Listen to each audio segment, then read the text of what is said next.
dan kita akan lanjutkan dengan sesi tanya jawab. Mohon siapkan pertanyaan-pertanyaan terbaiknya dan juga kembali kita luruskan niat dan juga mohon di silence segala bentuk gadget atau alat komunikasi dan kita fokuskan untuk menyimak sajian yang akan Ustadz berikan dan kepada Al-Ustadz kami persilakan. Falyatafadhal mashkura. Sudah.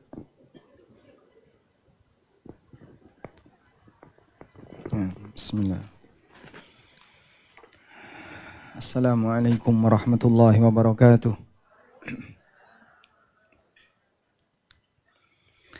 Alhamdulillah. Alhamdulillahilladzi hadana lihada wa ma kunna linahtadiya laula an hadana Allah. Laqad jaa rusulu rabbina bil haqq wa nudu an tilkumul jannatu urithumuha bima kuntum ta'malun. Wa ashhadu an la ilaha illallah wahdahu la syarika lah wa ashhadu anna Muhammadan abduhu wa rasuluh. Salawatu rabbi wa salamu alaihi wa ala alihi wa ashabihi wa man sara ala nahjihi wastanna bisunnatihi ila yaumiddin. Alhamdulillah, puji syukur kita haturkan kehadirat Allah Azza wa Jalla atas hidayah iman yang Allah berikan kepada kita dan Allah arahkan kita untuk bisa mengikuti majelis ilmu dengan bimbingan para asatidzah Ahlus Sunnah insyaallah. Dua nikmat ini disebut oleh Ayyub As-Sikhtiyani sebagai dua nikmat yang terbesar bagi hamba. Setelah Allah berikan dia hidayah untuk jadi seorang muslim, Allah berikan kepadanya seorang guru yang bisa membimbing dia untuk jadi muslim yang baik.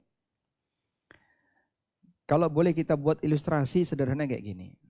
Ada banyak bangunan di sebuah jalan. Di semua bangunan ini ada orang yang mengajak untuk masuk. Tapi hanya ada satu bangunan yang akan menyediakan hidangan yang menyelamatkan bagi Anda. Bangunan itu adalah bangunan Islam. Dan ada bangunan-bangunan yang lain. Kita memilih bangunan Islam, berarti Allah beri petunjuk kepada kita untuk masuk sebagai seorang muslim. Tapi di dalam bangunan ini ada banyak lorong, ada banyak jalan, ada banyak ruangan. Dan kita perlu bimbingan dari orang yang paham tentang bangunan ini, ke ruangan apa kita harus singgah. Kalau orang bagian mana kita harus melaluinya. Guru yang baik akan mengarahkan ke sana. Maka ketika Allah berikan kita hidayah sebagai seorang muslim, lalu Allah berikan kita guru yang baik, berarti dua nikmat itu bertemu, sehingga seorang hamba akan menjadi seorang muslim ahlu sunnah. Kita memohon kepada Allah Subhanahu wa Ta'ala, semoga nikmat menjadi muslim ahlu sunnah ini selalu melekat pada diri kita sampai akhir hayat. Allah Ta'ala berfirman, Yauma tabyaddu wujuhun wa taswaddu wujuh. Pada hari di mana kelak di yaumil qiyamah ada wajah yang berubah jadi putih dan ada wajah yang berubah jadi hitam. Tafsir yang disampaikan oleh Abdullah bin Umar radhiyallahu anhu, yauma tabyaddu wujuhu ahli sunnati wal jamaah wa taswaddu wujuhu ahli bid'ah wal furqah. Besok di hari kiamat wajah ahli sunnah wal jamaah akan menjadi putih dan wajahnya orang yang punya penyimpangan akan menjadi hitam. Sebagaimana Allah kumpulkan di sini dalam rangka untuk semangat sama-sama ingin membumikan sunnah di dunia ini, mudah-mudahan nanti Allah jadikan wajah kita wajah yang putih, ceria, karena mendapatkan pahala di sisi Allah di yaumil qiyamah. Kajian kita jam 1 siang yang mungkin seharusnya Anda waktunya untuk istirahat. Selesai makan siang di ruangan yang adem, ngantuk, merem. Jadi kita kuat-kuatan ya. Tayyib. Nanti kalau terlaporkan ada peserta yang tidur, selesai kajian. Sanggup insyaallah? Tayyib. Silakan HP-nya dimanfaatkan untuk mencatat. Anda tidak perlu memfoto karena kita di sini untuk mencari ilmu, bukan nyari fotonya Ustadz. Mau pulang bawa ilmu atau bawa foto? Hah? Ya, tentu saja pilihannya adalah kita ingin untuk bisa membawa catatan ilmu. Baik, tema kita harta berkah bagi muslimah. Kita awali terlebih dahulu tentang makna berkah. Barokah itu apa sih artinya? Apa arti barokah? Kebaikan yang banyak. Secara makna bahasa, barokah memiliki beberapa asal makna. Yang pertama artinya adalah ad-dawam. Yang pertama artinya sesuatu yang bertahan. Onta yang menderum dalam bahasa Arab disebut dengan barikat al-ibil. Onta menderum. Karena dia menetap di satu posisi tertentu, di satu tempat tertentu. Kemudian makna berkah juga bisa diartikan an-numu, sesuatu yang tumbuh. Sehingga sumur disebut birkah dalam bahasa Arab karena airnya selalu keluar. Sumur itu diambil berkali-kali, airnya tidak habis, dibiarkan airnya tidak luber. Disebut dalam bahasa Arab birkah. Bisa juga barokah artinya adalah al-khairul katsir, kebaikan yang banyak. Allah Subhanahu wa taala mensifati dirinya tabarakalladzi biyadihil mulk. Maha berkah zat di tangannya segala kerajaan. Karena sumber kebaikan datang dari Allah Subhanahu wa taala. Sehingga dari beberapa makna bahasa ini kita bisa mengambil kesimpulan bahwa makna barokah adalah sesuatu yang memberikan banyak kebaikan dan dia bertahan dalam waktu yang lama. Itulah barokah.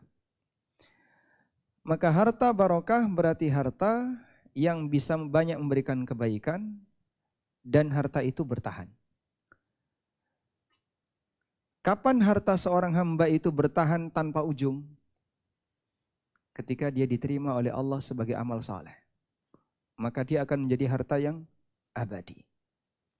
Baik, kalau kita berbicara dalam konteks dunia, ketika harta itu bisa membahagiakan bagi pemiliknya, maka harta yang barokah adalah pada saat harta yang dimiliki oleh seorang mukmin bisa membahagiakan bagi pemiliknya. Terlepas dari jumlahnya, bisa banyak, bisa sedikit. Sehingga kalau Anda dikasih pilihan, sedikit yang barokah, banyak yang tidak barokah, pilih mana? Hah? Pilihan itu enggak ada. Jangan membuat bid'ah. Sedikit yang barokah atau banyak yang tidak berkah? Hah? Sedikit yang berkah. Berarti Anda siap untuk jadi orang yang hartanya sedikit, yang penting barokah. Baik. Kalau bisa banyak. Coba ini ada pilihan yang lain ya. Misalnya pertanyaannya begini. Miskin yang bahagia atau kaya yang banyak masalah?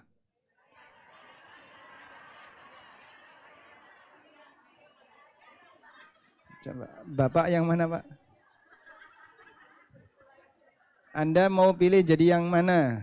A, miskin yang bahagia. B, kaya banyak masalah. C, meninggal dunia. Yang mana?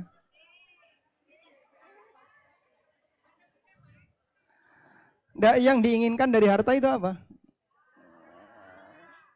Apakah yang penting banyak atau yang penting membahagiakan? Banyak dan nggak jaminan. Ya, nggak jaminan. Nyatanya ada banyak sekali orang yang hartanya berlimpah, tapi di saat yang sama dia punya banyak masalah. Saya sering dapat keluhan ya dari teman-teman yang boleh disebut OKB, orang kaya baru katanya.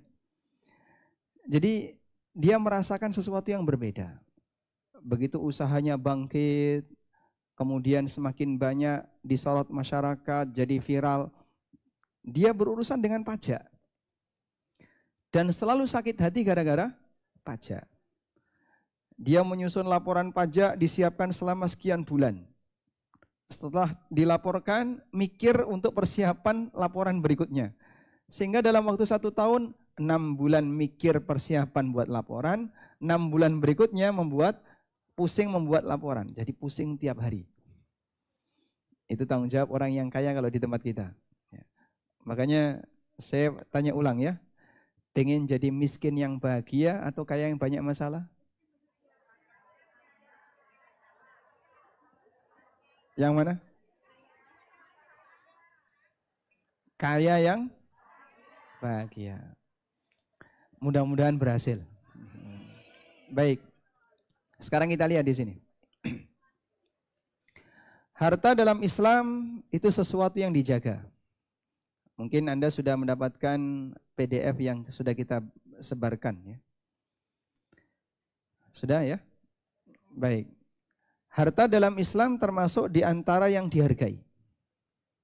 Di antara buktinya adalah Islam menjadikan harta ini sebagai bagian dari maqasidus syariah. Tujuan dasar Allah Subhanahu wa taala menurunkan syariat. Yang jumlahnya ada 5. Hifdzuddin, hifdzun nafs, hifdzul mal, hifdzul aql, hifdzul ird wan nasl.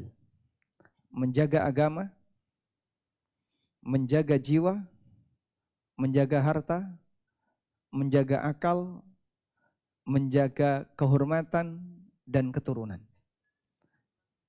Kita ulangi ya. Ada 5 hal yang paling urgent yang dijaga dalam syariat ini. Pertama adalah menjaga agama. Makanya kita dilarang untuk melakukan penyimpangan apapun dalam masalah agama. Baik penyimpangan dalam masalah akidah maupun penyimpangan dalam masalah amaliyah. Karena semua penyimpangan merusak agama. Syirik itu enggak boleh karena itu merusak agama, praktek kekufuran itu dilarang karena itu merusak agama dan seterusnya. Yang kedua, hifdzun nafs, menjaga jiwa. Sehingga ada larangan untuk membunuh, ada larangan untuk bunuh diri, ada larangan untuk membahayakan diri sendiri dengan melakukan tindakan yang merugikan diri sendiri dan seterusnya. Tujuannya adalah dalam rangka hifdzun nafs, menjaga jiwa. Yang ketiga, hifdzul mal, menjaga harta. Kita enggak boleh bertransaksi haram agar kita tidak mengambil harta orang lain dengan cara yang tidak legal secara syar'i. Kita dilarang untuk mencuri, kita dilarang untuk korupsi dan seterusnya karena itu kezaliman dalam masalah harta. Sebagaimana pula kita dilarang untuk bertindak boros, buang-buang harta untuk tujuan yang enggak jelas. Karena syariat ini menjaga harta, hifdzu al-mal. Yang keempat hifdzul aql, menjaga akal. Sehingga khamr enggak boleh, kenapa? Menghilangkan akal. Dan semua kegiatan yang bisa merusak akal dilarang. Yang kelima, hifdzun nasl wal ird, menjaga kehormatan dan keturunan. Sehingga seseorang dilarang untuk mendekati zina dan semua faktor yang bisa mengarahkan ke sana dalam rangka untuk menjaga kehormatan manusia. Baik. Anda bisa lihat salah satu di antara 5 itu adalah hifdzul mal, menjaga harta. Sampai Nabi SAW ketika beliau sedang khutbah di Arafah, ada satu pesan yang beliau sampaikan kepada masyarakat. Beliau bertanya kepada mereka, atadruna ayyu yaumin hadha? Wa ayyu syahrin hadha? Wa ayyu makanin hadha? Tahukah kalian kita sekarang sedang di hari apa? Tahukah kalian sekarang kita di bulan apa? Tahukah kalian kita sekarang ada di negara mana atau di tempat apa? Kemudian Nabi SAW mengatakan, inna dima'akum wa amwalakum haramun alaikum kahurmati yaumikum hadha wa fi syahrikum hadha wa fi baladikum hadha. Sesungguhnya darah kalian, harta kalian haram untuk diganggu antara satu dengan yang lain sebagaimana kehormatan hari ini yaitu tanggal 9 Dzulhijjah, di bulan ini yaitu di bulan Dzulhijjah yang merupakan bulan haram, bulan suci, di tanah ini yang merupakan tanah suci, di Arafah. Dari situlah kita bisa lihat bagaimana penekanan yang diberikan oleh Nabi SAW untuk menjaga harta. Sehingga kita tidak boleh ganggu harta orang lain, demikian pula kita tidak boleh menyia-nyiakan harta untuk sesuatu yang tidak bermanfaat. Baik. Sekarang kita lihat, di antara bukti bahwa Allah Subhanahu wa taala sangat menghargai harta, Allah menyebut harta itu dengan sebutan al-khair. Al-khair secara makna bahasa artinya apa? Kebaikan. Allah Ta'ala berfirman menceritakan tentang karakter manusia. Wa innahu lihubbil khairi lasyadid. Manusia itu sangat mencintai al-khair. Allah sebut harta dengan sebutan al-khair. Kenapa harta disebut al-khair? Ada keterangan yang disampaikan oleh Al-Hakim At-Tirmidzi. Dalam Nawadirul Usul beliau mengatakan, al-malu fil asli qawamul ibad fi amri dinihim. Pada asalnya harta itu merupakan pendukung bagi hamba untuk urusan agama mereka. Bihi yusallun wa yasumun wa yuzakkun wa yatasaddaqun. Dengan harta mereka bisa salat, dengan harta mereka bisa puasa, dengan harta mereka bisa membayar zakat.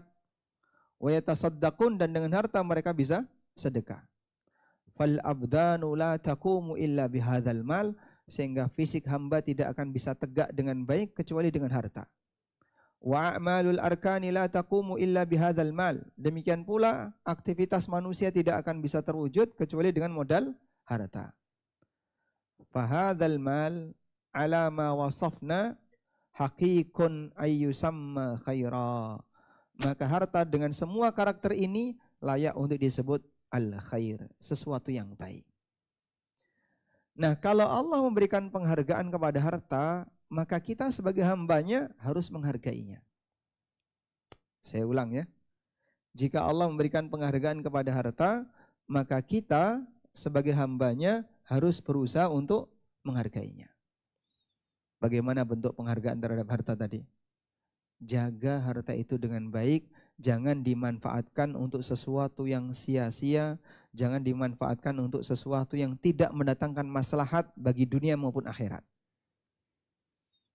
Contoh misalnya, ada sebagian orang yang punya hobi koleksi tas branded. Nggak ada di sini insya Allah ya. Karena orangnya lagi kajian. Tasnya nggak ada di sini maksudnya. Baik. Sampai dikejar ke luar negeri, ya. Kemudian setelah itu dia beli di sana aneka barang-barang yang istimewa, yang mewah, yang mahal. Sampai di rumah dipakai enggak? Diapain? Dipajang. Berarti ini salah fungsi. Tas itu fungsinya apa? Untuk wadah dipakai. Tapi karena ini mahal, akhirnya cuman dipajang, dikasih lampu, ya. Biar enggak jamuran. Baik.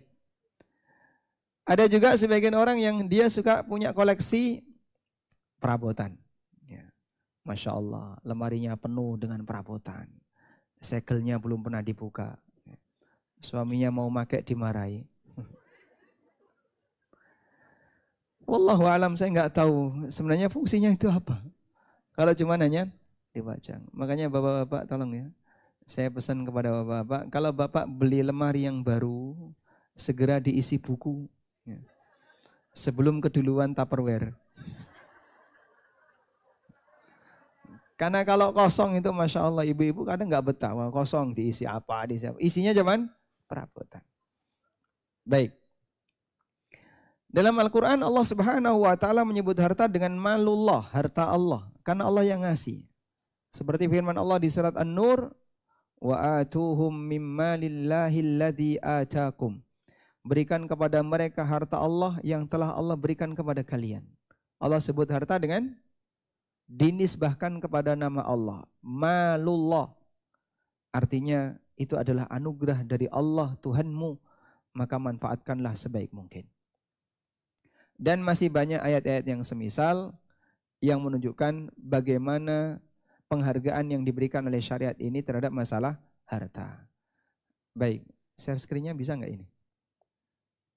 Share screen-nya bisa keluar? Bisa. Jadi intinya di sini kita mau mempelajari bahwa hakikat penghargaan terhadap harta ada dua. Yang pertama apa? Jangan ganggu harta orang lain. Yang kedua, manfaatkan harta pribadi untuk yang bermanfaat. Manfaatkan harta pribadi untuk kebaikan. Jika kita sudah berhasil melakukan dua hal ini, berarti kita sudah bisa menghargai harta dengan baik. Alhamdulillah, insya Allah yang ada di sini bukan tipe orang yang suka mengambil harta orang lain dengan cara yang terlarang. Bukan model orang yang suka bertransaksi riba karena kita sepakat itu nggak boleh. Bukan model orang yang pengen kaya dengan cara instan, tapi pakai model money game karena dia tahu itu gharar dan seterusnya. Bukan model orang yang ketika ikut arisan kemudian ngemplang, tapi dia komitmen sampai selesai. Dia tidak ganggu harta orang lain. Yang kedua selanjutnya adalah jangan sampai harta yang sudah ada di tangan kita tersia-siakan hanya gara-gara kita tidak bisa menggunakannya dengan baik. Allah Subhanahu wa Ta'ala menyebutkan dua jenis pelanggaran dalam masalah penggunaan harta. Dua jenis pelanggaran dalam penggunaan harta. Yang pertama apa? Mubadir. Yang kedua, israf. Allah Subhanahu wa Ta'ala melarang kita untuk bersikap mubadir. Allah berfirman, "Wala tubadzir tabdzira, innal mubadzirina kanu ikhwanasy syayatin." Janganlah kamu berbuat tabdzir, sesungguhnya orang yang mubadzir itu temannya setan. Tentang israf Allah mengatakan, "Wala tusrifu innahu la yuhibbul musrifin." Janganlah kamu berbuat israf. Sesungguhnya Allah tidak menyukai orang yang berbuat israf. Allah dengan tegas mengatakan Allah tidak menyukai orang yang berbuat israf. Coba bayangin ya. Ketika Anda pulang sampai rumah, terus ketemu suami, lalu suami Anda bilang, "Aku nggak suka sama kamu." Kira-kira gimana? Aku Masya Allah. Ini gagah perkasa lah kayak gini. Jawabannya aku juga gitu.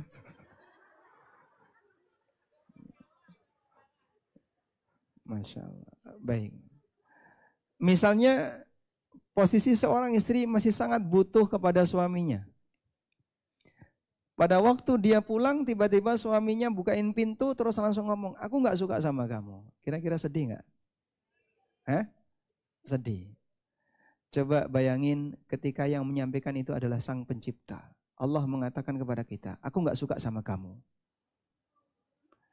Ketika Allah mengatakan, "Innahu la yuhibbul musrifin." Allah tidak mencintai orang-orang yang suka bersikap israf. Israf itu apa? Nanti dulu. Israf itu apa, Pak? Nanti dulu. Allah tidak menyukai orang yang bersikap israf, yang boros ketika menggunakan harta. Dan kita termasuk di antaranya. Berarti kita termasuk di antara orang yang tidak disukai oleh Zat yang menciptakan kita. Coba kita lihat apa sih perbedaan antara israf dengan mubadzir itu. Ada keterangan yang disampaikan oleh Ibnu Abidin. Beliau mengatakan, al-israfu sarfu sayyi fima yanbaghi za'idan ala ma yanbaghi. Israf adalah menggunakan harta untuk sesuatu yang diperbolehkan, yang dibenarkan, yang halal, tapi melebihi batas yang dibenarkan. Makan makanan yang halal boleh enggak? Boleh. Tapi kalau berlebihan, belinya dalam jumlah banyak sampai enggak kemakan, namanya israf. Pas lagi walimah itu, Masya Allah. Di sini ada empal gentong, di sini sate, di sana es krim, di sini es teler, dan di sana, Masya Allah. Begitu masuk itu kayak apa? Burung, hinggap sini ya. Semuanya dicobain. Tapi cuma 1 sendok ditaruh, 1 sendok ditaruh. Sehingga sisanya banyak. Pernah menjumpai situasi seperti itu? Banyak sekali. Itu israf. Dan banyak sekali pelanggaran syariah terkait orang yang melakukan walimah nikah, terutama dalam masalah israf. Boros dalam makanan. Sehingga dia cuma ngambil, dimakan 1 sendok, ditaruh, makan 1 sendok, ditaruh. Sisanya dibuang. Jika kita pelakunya, Allah katakan, innahu la yuhibbul musrifin. Sesungguhnya Allah tidak menyukai orang-orang yang bersikap israf. Boros juga bisa terjadi pada model tadi. Belanja sesuatu yang mewah, melebihi batas, sampai jadi beban bagi suaminya. Pengen ini, pengen ini, pengen ini. Ada juga orang yang apapun yang dia inginkan selalu dikejar. Pengen makan ini, datang ke sana. Pengen ini, datang ke sana. Pengen gudeg, ke Jogja. Terus pulang. Pengen bakpia, ke Jogja lagi. Terus pulang. Masya Allah. Apakah semua yang dia inginkan harus dipenuhi? Ada salah satu jamaah yang pernah cerita. Pak Ustadz, saya kemarin ngantar istri. Kemana Pak? Ke Malaysia. Nyari musangking. Masya Allah. Terus saya cerita, Pak, dulu ada ulama mereka keluar negeri. Perjalanan 1 bulan. Nyari hadis. Bapak cuma nyari itu, duren. Sama-sama mencari, sama-sama keluar negeri. Tapi yang satu lebih mulia dibandingkan orang ini. Perjuangan orang untuk mencari makanan tertentu sampai datang ke Jepang, sampai ke Korea, sampai ke Eropa, hanya untuk apa? Kuliner. Subhanallah. Udah mulai harus ditinggalin kayak gitu. Terus Pak, kalau kita mampu gimana? Memang Anda mampu. Tapi masih banyak orang yang perlu untuk Anda pikirkan, berbagi dengan mereka, yang sebenarnya kegiatan seperti ini tidak harus Anda lakukan. Baik. Ada sebuah riwayat yang disampaikan oleh sebagian ulama. Riwayat itu mengatakan, kafa sarafan ayyuti'an nafsa bikulli ma yashtahi. Cukuplah seseorang itu disebut boros ketika orang itu menuruti hawa nafsunya untuk mengejar apapun yang dia inginkan. Pengen makan ini, datang ke sana. Pengen ini, datang ke sana. Sampai perjalanan macet-macet 2 jam tetap dijalani. Sampai tujuan udah habis. Besok lagi dia nggak kapok kayak gitu lagi. Sampai di lokasi nggak dapat tempat duduk, ya. Ngantri, berdiri dia untuk nyari tempat makan. Subhanallah. Di Jakarta ada kayak gitu. Hah? Makanya kalau pas weekday itu ya, pas makan siang, ada salah satu teman nemenin saya waktu satu mobil. Ini yang macet itu ke arah kota atau ke arah daerah A, karena di situ banyak makanan. Jadi orang selatan ke barat, orang selatan ke utara nyari makanan di utara, orang utaranya ke selatan nyari makanan di selatan.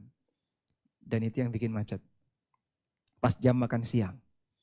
Masya Allah, andaikan mereka mencukupkan dengan makanan yang terdekat, insya Allah bisa mengurangi tensi kemacetan. Apa yang diperjuangkan? Makanan itu enak maupun tidak enak, kalau sudah masuk perut rasanya yang benar. Sama atau beda? Sama ya. Baik. Wat tabdziru sarfu syai'i fi ma la yanbaghi. Sedangkan mubadzir adalah menggunakan harta untuk sesuatu yang tidak benar. Sehingga orang punya kuota tapi dipakai untuk nonton yang enggak benar, namanya mubadzir. Berarti bedanya apa antara israf dengan mubadzir tadi? Kalau israf menggunakan harta yang mubah untuk kegiatan yang mubah tapi melebihi batas yang diizinkan. Kalau mubadzir menggunakan harta yang mubah untuk sesuatu yang tidak diizinkan secara syar'i, untuk sesuatu yang isinya pelanggaran. Baik. Selanjutnya, setelah kita mengenai pelanggaran yang terjadi pada harta, berikutnya kita akan melihat konsep rizki dalam Islam. Banyak orang yang berpikir, saya ingin punya banyak sekali harta. Dengan harapan nanti saya bisa A, bisa B, bisa C, semua bisa saya lakukan ketika saya punya harta. Kalau saya tanya, Nabi Muhammad SAW itu kaya atau miskin? Kaya? Apa buktinya? Punya banyak istri. Gitu. Apa bukti kalau beliau kaya? Nabi SAW itu kaya atau miskin? Kaya atau miskin, Pak? Ya? Rasulullah SAW menjalani hidup dua-duanya. Terkadang beliau mengalami kelapangan, tapi banyak di sesi perjalanan hidup beliau mengalami kondisi rizki yang kurang. Banyak sekali kita sering menjumpai bagaimana peristiwa yang dialami oleh Aisyah radhiyallahu anha, ummahatul mukminin, yang lainnya juga punya pengalaman yang sama. Aisyah pernah kedatangan seorang wanita dengan membawa dua putrinya, janda dengan membawa dua putrinya. Minta sedekah kepada Aisyah. Lalu oleh Aisyah, wanita ini dikasih 1 butir kurma. Pak, itu kok pelit banget tuh Pak Aisyah, Pak. Masa sedekah cuma 1 butir kurma? Kita aja sedekah bisa 1 kilo kurma. Ini cuma 1 butir kurma. Karena beliau cuma punya 2 butir.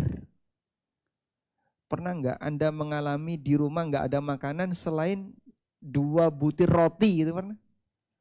Belum pernah. Aisyah cuma punya 2 butir.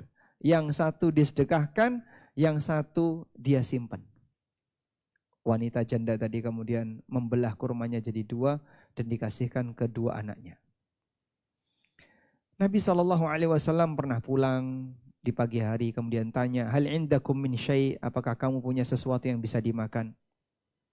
Aisyah mengatakan, la ya Rasulullah, enggak ada yang bisa dimakan di rumah ya Rasulullah. Kemudian Nabi SAW mengatakan, idzan asum, kalau begitu aku tak puasa. Bayangin Pak ya, Bapak pulang dari masjid setelah subuh, tanya kepada istrinya, masak apa? Enggak ada yang bisa dimasak Pak. Bisa kayak gitu Pak?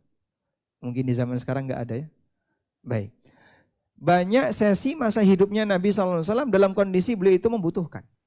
Dari sisi materi. Makanya Nabi SAW adalah orang yang menjadi imamus sabirin. Imam bagi orang yang sabar. Meskipun di saat yang sama Rasulullah SAW pernah mengalami kekayaan. Beliau pernah ya berhasil mendapatkan 100 ekor onta dalam sebuah peristiwa peperangan. Nabi SAW juga pernah punya kambing 1 lembah. Tapi Nabi SAW ketika memiliki harta seperti ini enggak lama. Sesaat beliau manfaatkan sebagian, sisanya kemudian beliau sedekahkan.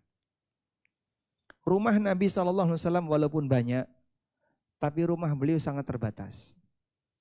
Imam Hasan Al-Basri rahimahullah, seorang tabi'in, beliau itu diasuh di rumahnya Ummu Salamah ketika kecil. Di usia kurang lebih 10 tahun, Hasan Al-Basri itu cerita, aku bisa menggayuh atap rumah Rasulullah SAW dengan tanganku di usia 10 tahun. Kira-kira tingginya berapa? 1 meter? Sundul nggak? Mungkin kurang lebih 2 meter. Sampai anak di usia 10 tahun bisa nggayuh atap rumah Rasulullah Sallallahu Alaihi Wasallam. Baik, kalau melihat kehidupan Nabi SAW seperti ini ya, andaikan, ini berandai ya, Anda hidup di zaman beliau, terus dilamar oleh beliau, mau enggak?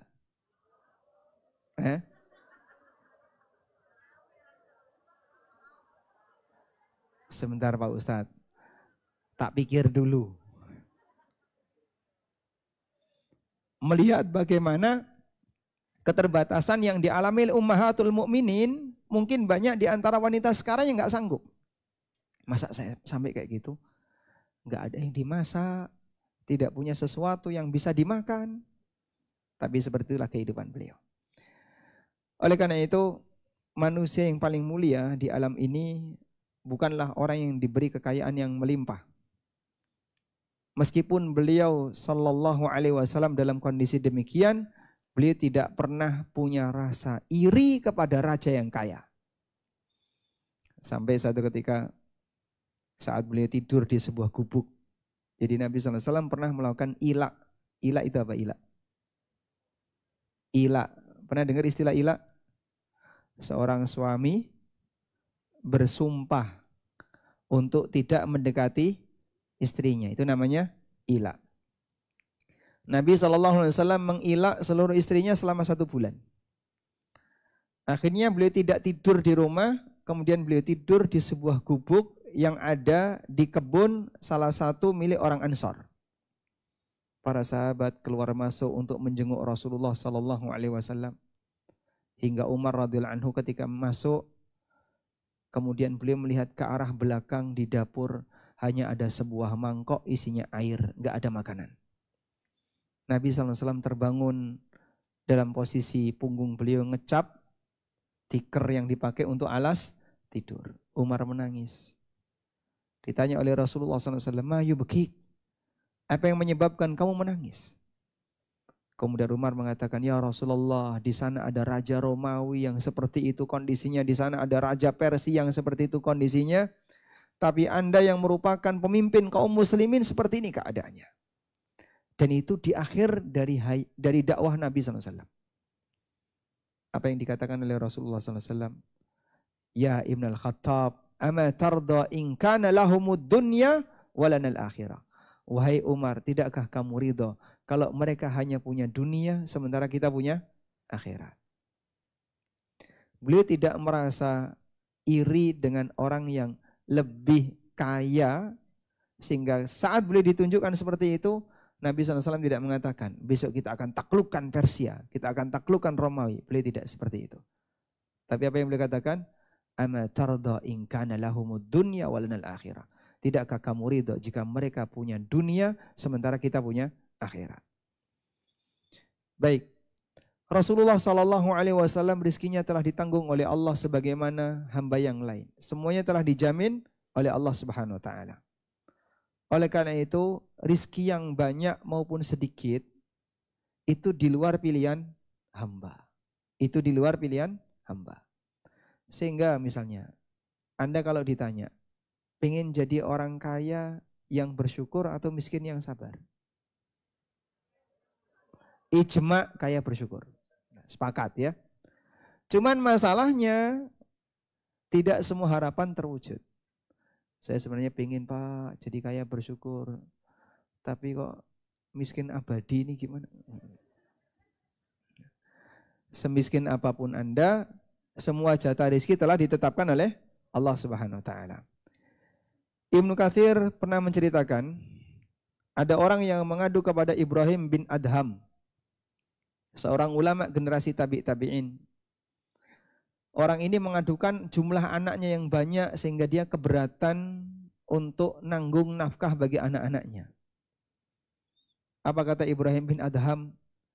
Ib'ath ilayya minhum man laysa rizquhu 'ala Allah. Coba kamu bawa ke sini anakmu yang rizkinya tidak ditanggung oleh Allah. Fasakata rajul, akhirnya orang itu pun terdiam. Mana ada orang yang rizkinya tidak ditanggung oleh Allah Subhanahu Wa Taala. Baik, sehingga semua rizki telah ditetapkan oleh Allah dan itu tidak geser. Maka perjuangan apapun yang dilakukan oleh manusia untuk mendapatkan harta tidak akan pernah menggeser jatah rizkinya. Karena itu, sekaya apapun manusia tidak akan bisa melampaui jatah rizkinya. Semiskin apapun hamba tidak akan pernah kurang dari jatah rizkinya. Saya ulang ya. Sekaya apapun manusia tidak akan pernah bisa melampaui jatah rizkinya. Sebaliknya, semiskin apapun manusia tidak akan pernah kurang dari jatah rizkinya. Sebab rizki telah ditetapkan oleh Allah Subhanahu wa ta'ala. Meskipun datangnya rizki itu tidak satu waktu. Kadang di awal kehidupannya Allah kasih sedikit. Di akhir kehidupannya Allah kasih banyak. Sehingga ada orang dari mulai kecil sampai dia usia 70-an tahun miskin terus. Begitu di usia 70 tahun, sawahnya kena tol. Langsung dapat 5 miliar. Di usia 70 tahun. Sudah? Allah kasih banyak di bagian akhir. Ada juga yang sebaliknya. Dulu waktu masih kuat, masih produktif, dia kaya. Sampai punya banyak perusahaan.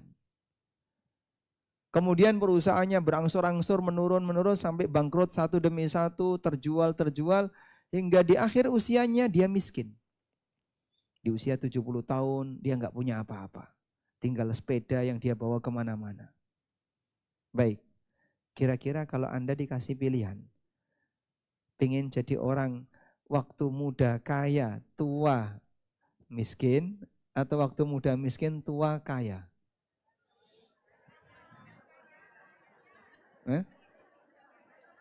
Milih yang mana? Kaya sampai tua? Kaya apa? Tayyib. Selalu pilihan kita kan ke arah sana ya. Pengen harta, pengen senang. Seolah-olah terbayang bahwasanya bahagia itu hanya ada pada harta. Makanya Nabi SAW ngasih penekanan. Kaya miskin itu pilihan Allah. Anda pengen A, pengen B, tapi ketetapan Allah tidak selalu berpihak kepada apa yang Anda inginkan. Maka yang lebih penting untuk kita pikirkan adalah, apakah kamu bisa menjalankan tugas sebagai muslim yang baik sesuai dengan kondisi yang Allah berikan kepadamu. Sehingga Allah Dat yang Maha Adil, masing-masing orang diberi oleh Allah Subhanahu wa ta'ala tugas yang berbeda. Orang kaya bisa ibadah, orang miskin juga bisa ibadah. Apa ibadahnya orang kaya? Syukur. Apa ibadahnya orang miskin? Sabar. Sehingga masing-masing punya tugas sesuai dengan posisinya. Maka yang lebih penting untuk kita pikirkan adalah, apakah saya sudah bisa menjalankan tugas sesuai dengan posisi saya? Apakah saya sudah bisa menjalankan tugas sesuai dengan kondisi saya saat ini? Kalau bisa, walhamdulillah, berarti Anda adalah potret hamba yang berhasil. Baik. Ada sebuah pernyataan yang pernah disampaikan oleh Abu Dzar radhiyallahu anhu. Abu Dzar radhiyallahu anhu pernah mengatakan, "Al-faqru ahabbu ilayya minal ghina wal maradu ahabbu ilayya minas siha." Coba di buku ada enggak itu? Oh, enggak ada. Jadi orang miskin lebih saya sukai daripada jadi orang kaya. Sakit lebih saya sukai daripada sehat. Perkataan siapa ini? Abu Dzar. Kebayang enggak ada orang yang justru dia lebih milih untuk hidup tidak enak daripada hidup enak. Itu salah satu contohnya adalah Abu Dzar. Jadi dulu sebagian sahabat itu lebih senang sakit daripada sehat. Ada seorang sahabiat yang datang kepada Rasulullah SAW. Ya Rasulullah, saya kena penyakit ayan. Suka kejang-kejang, epilepsi. Dan saya kalau sedang kejang, itu sampai dilucuti pakaiannya. telanjang. Doakanlah kepada Allah agar Allah menyembuhkanku. Kemudian Nabi SAW ngasih pilihan. Kalau kau mau, aku bisa berdoa kepada Allah agar Allah menyembuhkanmu. Dan engkau akan sembuh. Dan kalau kau mau, kau bersabar untuk tetap sakit seperti ini sampai mati dan kau dapat surga. Wanita ini pilih yang mana? Hah? Dia pilih yang kedua. Bertahan sakit sampai mati. Maka ada di antara mereka yang lebih milih sakit dan sakit itu dibawa sampai mati. Dengan jaminan mendapatkan surga. Subhanallah. Orang yang saleh sekelas para sahabat, mereka tahu hidup di dunia ini sementara dan musibah apapun yang dialami oleh seorang muslim itu akan berbuah kebaikan bagi kehidupannya di akhirat karena mereka sanggup untuk bersabar. Nah, makanya Abu Dzar mengatakan seperti tadi ya. Jadi orang miskin lebih saya sukai daripada jadi orang kaya, sakit lebih saya sukai daripada orang sehat. Tapi ada sebuah koreksi yang pernah disampaikan oleh sahabat Hasan bin Ali. Siapa beliau? Cucu Rasulullah sallallahu alaihi wasallam. Sahabat Hasan bin Ali radhiyallahu anhu mengatakan, rahimallahu Aba Dzarrin. Amma ana man ittakala ila khairi ikhtiyarillahi lahu lam yatamanna syai'a. Semoga Allah merahmati Abu Dzar. Kalau menurut pribadi saya, siapa yang pasrah terhadap pilihan terbaik yang Allah berikan untuknya, maka dia tidak akan berangan-angan untuk mendapatkan apa yang dia tidak miliki. Nah, kata kuncinya di situ. Seorang muslim akan bisa mendapatkan kebahagiaan, merasa nyaman ketika dia yakin bahwa apa yang saat ini dia alami itulah pilihan terbaik yang Allah berikan untuknya. Tinggal selanjutnya, apakah dia bisa menjalankan tugas sebagai hamba yang baik atau tidak. Karena masing-masing orang diberi oleh Allah Subhanahu wa taala tugas yang berbeda. Baik. Anda sudah ngantuk? Hah? Coba dicek Mas, ada yang merem enggak? Yang di nyender-nyender itu, di pojok-pojok itu.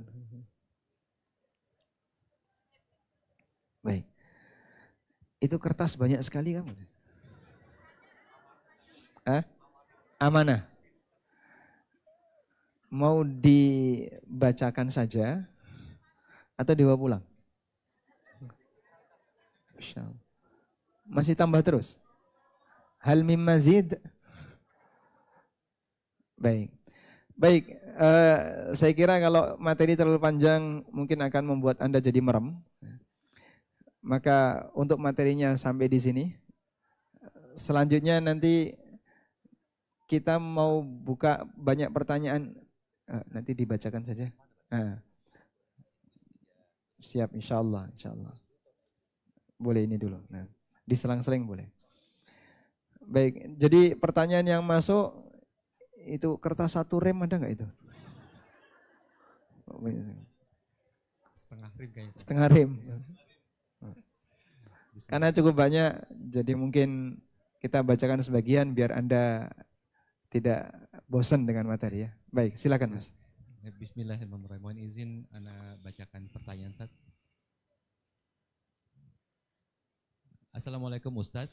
Waalaikumsalam warahmatullahi wabarakatuh. Saya seorang PNS dan terkadang saya ditugaskan keluar kota, misal untuk mengajar, sosialisasi, survei, dan lain-lain.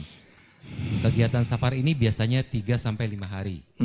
Apakah saya berdosa karena safar tanpa mahram selama dinas tersebut?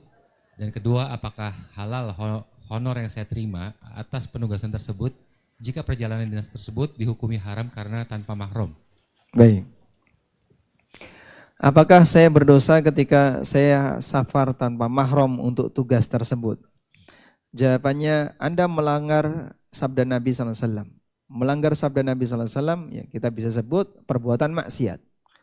Beliau SAW mengatakan, La yahillu limra'atin tu'minu billahi wal yaumil akhir an tusafira masirata yaumin wa lailah illa wa ma'aha dhu mahramin. Tidak halal bagi seorang wanita melakukan safar. Tidak halal bagi seorang wanita yang beriman kepada Allah dan hari akhir untuk melakukan safar sehari semalam kecuali ditemani mahram. Sehingga kalau beliau melakukan safar tanpa mahram dengan alasan kegiatan duniawi, maka pada prinsipnya perbuatan yang beliau lakukan melanggar hadis Nabi SAW, di mana beliau sebut tindakan itu tidak halal. Baik, terlepas dari status perbuatannya yang melanggar, bagaimana dengan penghasilannya?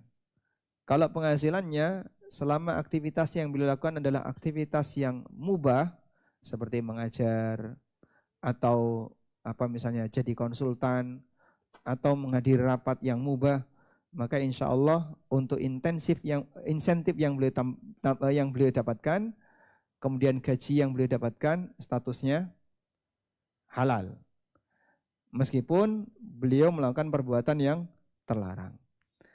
Sehingga bagi para ummahat yang berstatus sebagai ASN, kami sarankan pilihan yang pertama, Anda bawa mahram ketika safar, suaminya atau saudaranya yang bisa menemaninya, atau siapapun yang jadi mahram. Yang kedua, pilihan yang kedua, jika tidak ada mahram, maka pilihan yang kedua adalah Anda harus menyampaikan uzur kepada pihak lembaga, instansi tempat Anda bekerja, agar Anda tidak dikirim keluar untuk safar. Wallahu a'lam. Baik, jazakallah Ustaz. Pertanyaan berikutnya, Bismillah, jazakallah khair ya Ustaz. Karena video viral Ustaz terkait riba di tahun 2016, video Ustaz dapat telepon dari sales bank, membuat saya dan suami melepaskan diri dari KPR. Alhamdulillah. Pertanyaannya, Ustadz, jika orang tua, yaitu ibu dan alhamdulillah masih ada, tidak ingin memberikan warisan pada suami dan anak tirinya, tidak ingin memberikan warisan, memberi warisan kepada suami dan anak tirinya, hanya kepada saya, anak tunggalnya, apakah boleh? Beliau bilang, akadnya mau dibuat jadi hibah saat beliau masih ada. Anak khawatir ini jadi haram. Alasan tidak mau berbagi karena suami sama sekali tidak pernah memberi nafkah dan selalu menyakiti hati. Baik. Jika posisi beliau seperti itu, tidak ingin nanti suaminya dapat warisan dari beliau, meskipun nggak ada jaminan beliau hidup lebih lama daripada suaminya atau sebaliknya ya, maka yang bisa kita sarankan, Anda bisa hibahkan harta yang Anda miliki kepada anak. Kalau anaknya tunggal ya dihibahkan kepada satu anak ini. Dan hibah itu sah, syaratnya adalah sudah diserahkan. Apabila baru sebatas secara lisan, secara aklamasi, maka hibah tersebut berstatus batal. Saya ulang ya, hibah sah jika sudah diserahkan. Kalau belum diserahkan, maka status hibah tersebut batal. Sehingga kalau ada orang tua yang bilang kepada anaknya, ini tanah ini jadi milik kamu ya, ini punya kamu, ini punya kamu. Cuman ngomong itu aja. Ketika posisi orang tua hanya sebatas menyampaikan secara aklamasi, cuman ngomong dan belum menyerahkan objek itu kepada anak, maka statusnya belum sah sebagai hibah. Karena hibah sah jika sudah diserahkan. Baik. Boleh enggak menghibahkan semua harta? Boleh. Hibah itu boleh tanpa batas. Sedangkan yang maksimal sepertiga itu hanya berlaku untuk wasiat. Kalau hibah keseluruhan boleh. Wallahu a'lam. Jazakallah Ustaz. Pertanyaan berikutnya, Assalamualaikum warahmatullahi wabarakatuh. Waalaikumsalam warahmatullahi wabarakatuh. Semoga Ustaz selalu dalam lindungan Allah Subhanahu wa taala. Amin walakum bimithlin. Izin bertanya Ustadz, bagaimana ciri-ciri harta yang tidak berkah dan bagaimana cara menghindari harta yang tidak berkah? Jazakallahu khairan Ustadz. Baik, berbicara harta yang berkah dan tidak berkah, itu di luar kajian masalah halal haram. Makanya tadi saya tidak menyinggung harta haram. Tapi saya lebih banyak menyinggung tentang masalah penggunaan. Ciri harta yang barokah, intinya tadi, harta yang bisa membuat Anda bahagia. Sehingga harta itu termanfaatkan dengan baik dan membuat pemiliknya merasa senang, merasa bahagia. Terlebih ketika kebahagiaan itu sifatnya abadi, yaitu mengantarkan dia untuk mendapatkan kebahagiaan di akhirat. Itulah harta yang barokah. Tentu Anda bisa memahami bagaimana makna harta yang bisa mengabadikan orang untuk bahagia di akhirat. Anda juga bisa memahami bagaimana makna agar harta itu membahagiakan saya ketika di dunia. Maka saat ada orang diberi oleh Allah harta, tapi selalu kepikiran terus. Kepikiran dengan hartanya. Akhirnya justru hartanya jadi beban pikirannya. Mohon maaf ya, ada orang punya mobil tapi nggak punya garasi. Taruh mana? Di luar. Jalannya rame. Kira-kira kepikiran nggak? Kepikiran apa? Nanti baret, dipukul orang, kaca pecah, sampai pada tingkatan dia nggak bisa tidur karena mobilnya takut dimaling orang.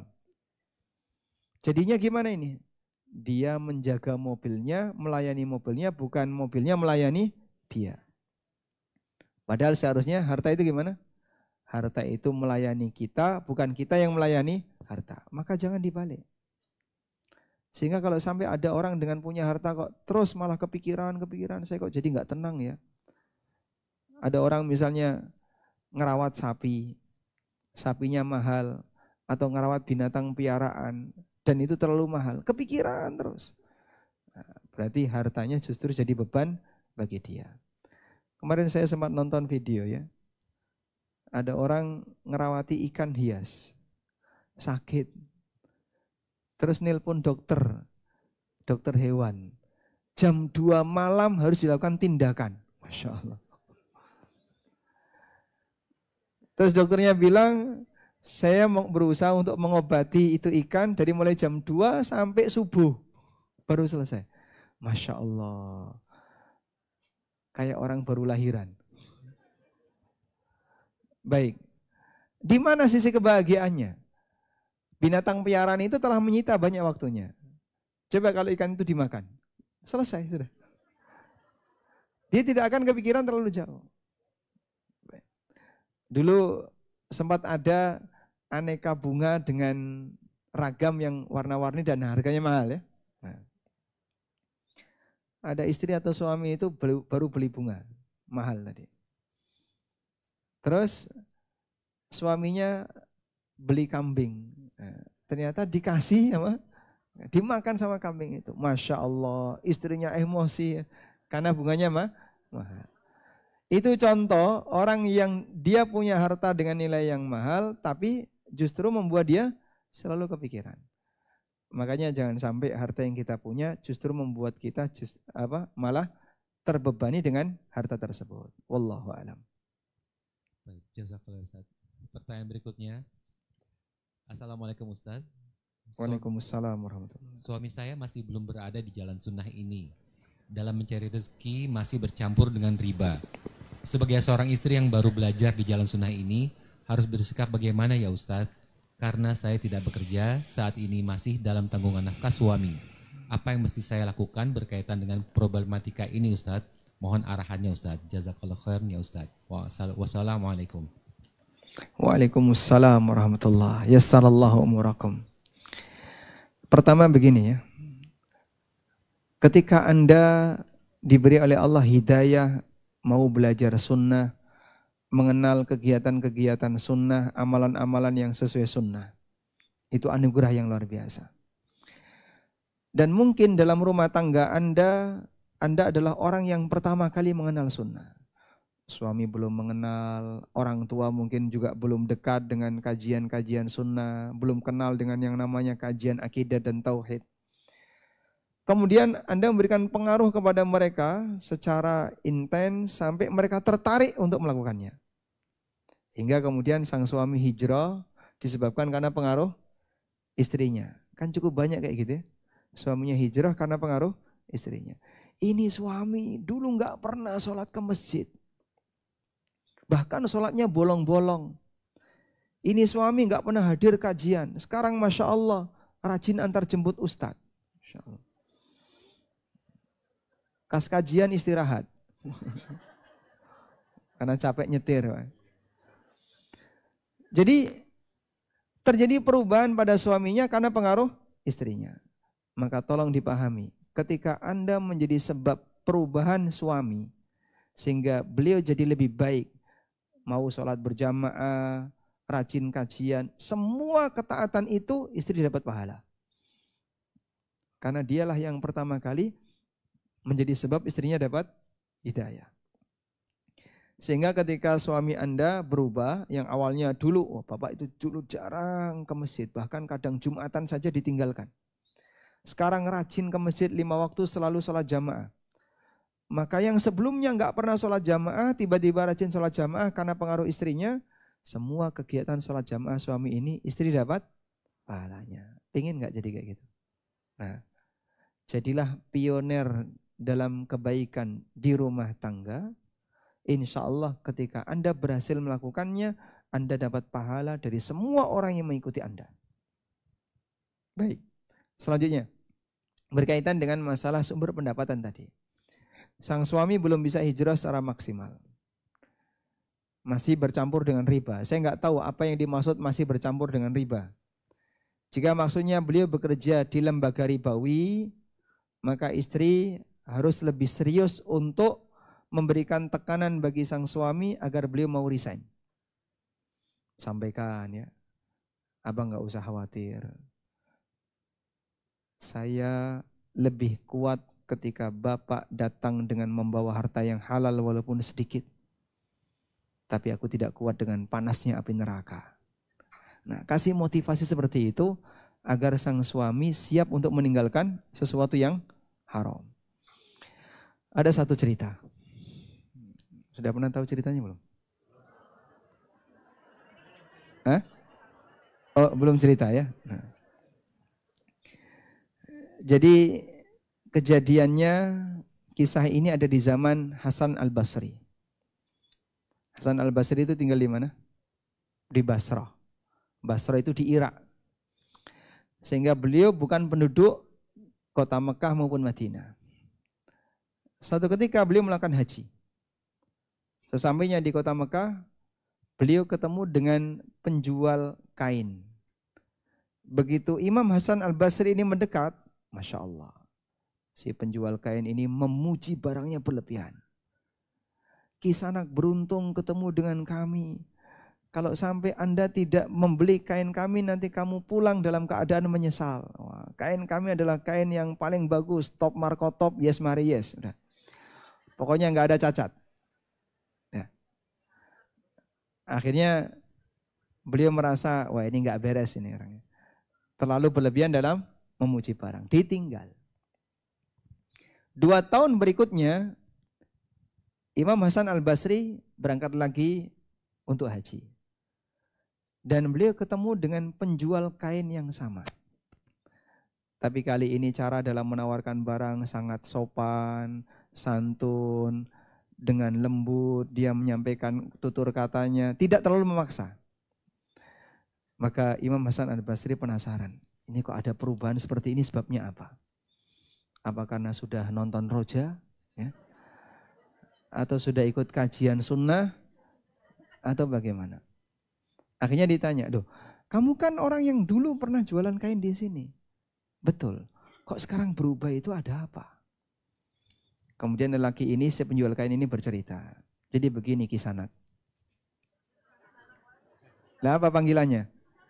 Masuk bro? Begini Syekh. Jadi 2 tahun yang lalu, saya itu punya seorang istri yang cerewetnya luar biasa. Kalau saya pulang dengan bawa harta yang banyak, dianggap sedikit. Kalau saya pulang dengan membawa keuntungan yang sedikit, wah Masya Allah, piring terbang, gelas terbang, isinya cuma berantem. Sehingga gara-gara tekanan dari sang istri ini membuat suaminya terlalu menggebu-gebu, berusaha sebisa mungkin untuk dapat banyak harta. Walaupun dengan cara yang nggak benar. Dia selalu mikir target nanti kalau saya pulang tapi saya nggak bawa apa-apa nanti gimana? Kepikiran itu terus. Kan banyak kayak gitu Pak. Bapak termasuk nggak? Dia kepikiran ketika sampai rumah nggak bawa apa-apa atau membawa sesuatu yang kurang berharga bagi istrinya. Kemudian Allah wafatkan istri saya ini. Alhamdulillah. Hah? Lagi mana? Yarhamuhallah. Kemudian Allah gantikan dengan istri yang jauh lebih qanaah. Nah, istri yang kedua yang lebih qanaah ini, setiap kali suaminya mau berangkat untuk berdagang, kerah bajunya itu dipegang. Kemudian dikasih ultimatum. Masya Allah. Awas bang ya. Jangan cari yang lain. Bukan kayak gitu ya. Beliau ngasih ultimatum kalimat seperti ini. Ya fulan, ittaqillaha fina. Wahai fulan, bertakwalah kepada Allah dalam merawat kami. Fa in ji'ta bila malin a'annak. Kalau kamu datang tanpa membawa keuntungan, nanti aku bantu. Dan kalau kamu datang dengan membawa biqalil, dengan harta yang sedikit, kasarnah, saya anggap itu banyak. Jadi tenang saja, nggak usah terlalu berlebihan ketika berdagang. Yang penting abang pulang dengan selamat. Masya Allah. Dengan pesan seperti ini, ngelerem suasana batin suami. Sehingga ternyata itu bisa mengubah karakter seorang lelaki dalam mencari harta. Ya. Maka nanti bisa dicoba. Ya. Begitu suaminya mau kerja, pegang kerah bajunya.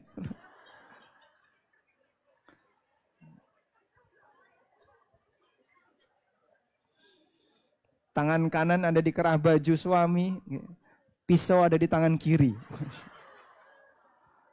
Kamu mau ngapain? Mau motong bawang.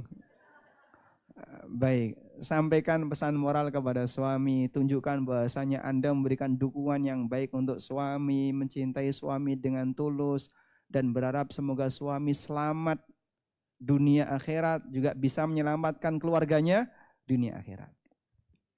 Sampaikan bahwa Anda merasa lebih tenang kalau Bapak bisa bekerja dengan cara yang baik dan bisa mendapatkan hasil yang baik. Ya mungkin itu butuh proses. Tapi mudah-mudahan pesan moral seperti ini ada perubahan dalam diri suaminya. Wallahu a'lam. Jazakallah Ustaz. Dan pertanyaan berikutnya sebelum nanti mohon diselingi dengan satu quiz. Satu pertanyaan dulu Ustaz. Baik. Assalamualaikum Ustaz. Waalaikumsalam warahmatullahi. Bolehkah kita berdoa minta harta yang berlimpah? Jazakallahu khairan. Bolehkah kita berdoa minta harta yang berlimpah? Mau dipakai apa? Ada seorang sahabat yang pernah berdoa kepada Allah minta harta yang banyak. Siapa namanya? Ada yang tahu? Namanya Sa'ad bin Ubadah. Sa'ad bin Ubadah itu pernah mengatakan, Allahumma la majda illa bifi'alin wa la fi'ala illa bimalin. Allahumma la yasluhunil qalil wa la asluhu alaih. Ya Allah, tidak ada status sosial kecuali dengan kerja. Dan usaha tidak akan bisa jalan dengan baik kecuali dengan harta. Beliau berharap bisa memberikan layanan kepada kaum muslimin yang datang ke kota Madinah sementara mereka tidak punya kecukupan harta. Lalu beliau berdoa kepada Allah, Allahumma la yasluhunil qalil. Ya Allah, aku enggak layak jadi orang miskin. Wala asluhu alayya, dan aku tidak mau jadi orang miskin. Sa'ad bin Ubadah, beliau punya cita-cita ingin mencukupi kebutuhan Nabi SAW selama di Madinah. Sehingga kalau Nabi SAW butuh apa, disupport sama Sa'ad bin Ubadah. Termasuk juga Ashabus Suffah, orang-orang yang tinggal di masjid. Sampai diceritakan, dulu kan tidak ada seperti sekarang Bu ya. Ada warung Padang, warung Tegal, sehingga ada orang datang ke sini butuh makan mampir warung. Dulu nggak ada. Sehingga kalau dia bekalnya habis ketika di Madinah, hanya bisa mengandalkan sumbangan dari penduduk setempat, dari masyarakat Madinah. Maka para sahabat dulu, mereka punya tugas tiap malam tuh bawa orang ke rumahnya untuk makan malam. Ada yang bawa 1 orang, ada yang bawa 2 orang, ada yang bawa 3 orang, sesuai dengan kemampuannya. Sa'ad bin Ubadah bawa berapa? 80 orang. Dan itu rutin. Ayo ke rumah, 80 orang dibawa, kasih makan semuanya. Besok lagi seperti itu. Sehingga mereka dicukupi, Ashabus Suffa itu dicukupi oleh penduduk Madinah. Makanya di depan Masjid Nabawi dulu itu ada tampa, tahu tampa? Ya, wadah dari bambu yang bentuknya apa? Bentuknya bulat ya. Nah, biasanya dikasih tali untuk digantung. Orang dulu nyimpan makanan itu ditampa atau ditenggok, taruh di atas. Ya, biar tidak dimakan kucing atau ayam. Di depan Masjid Nabawi ada seperti itu. Siapapun boleh naruh makanan di situ, siapapun boleh ngambil makanan di situ. Sama seperti zaman kita ya, ada etalase kan ada tulisannya. Siapapun boleh naruh makanan, siapapun boleh ngambil makanan. Yang ngambil lebih banyak daripada yang naruh. Jadi kosong terus gitu. Baik. Nah, kaum muslimin ketika itu mereka saling membantu demikian. Sampai ada yang berdoa kepada Allah biar memiliki kekayaan. Karena punya tujuan yang mulia. Biar nanti bisa membantu ini, membantu itu. Kira-kira Anda punya tujuan yang sama atau tidak? Kalau iya, silahkan berdoa. Tapi kalau tidak, saya kasih peringatan 1 ayat ini. Bisa dibuka firman Allah Subhanahu wa taala di surat At-Taubah. Allah menceritakan tentang orang yang dihukum oleh Allah, dikunci mati hatinya jadi orang munafik. Di surat At-Taubah ayat 75. Silakan dibuka. Tampil nggak di layar? Belum? Baik, enggak apa-apa ya. Anda silakan buka mushaf. Yang dibuka mushaf bukan HP. Oh, mushafnya di HP. Baik, enggak apa-apa. Sudah ketemu? Nah, Allah Ta'ala berfirman, wa minhum man ahadallah la in atana min fadlihi lanasaddaqanna wa lanakunanna minas salihin.